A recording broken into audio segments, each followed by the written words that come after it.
Hello everybody, my name is Erin and I'll be going over the lung cancer disease process.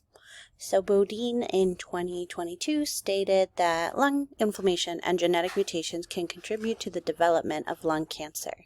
The inflammation comes into play when it is a chronic concern, leading cells to be replaced at a high rate and can increase the risk of the cells becoming dysplastic and becoming cancerous.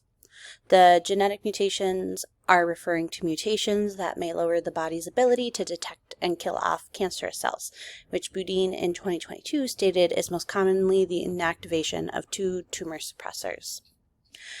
Risk factors are covered by Choi and Sung in 2022 that stated that smokers, people with COPD, and exposure to environmental carcinogens were some of the top risk factors for developing lung cancer.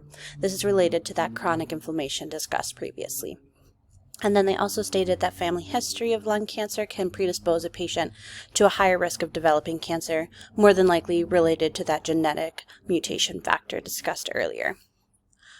Major signs and symptoms. Luke Fernandez et al. In 2018 stated that lung cancer is often diagnosed later in staging because of its insidious symptoms. Mayo Clinic in 2022 listed hemoptysis,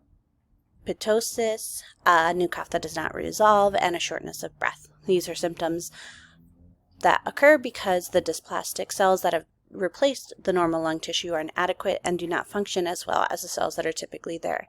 But as you can see, if a person is a smoker or someone with COPD, a cough, even a cough with some blood, may just be their baseline, so they may not notice that anything is actually occurring. And then for diagnostic testing, Mayo Clinic in 2022 stated that a chest x-ray, a CT scan, a sputum cytology, or a tissue biopsy may be required. Here are my references. Thank you guys so much.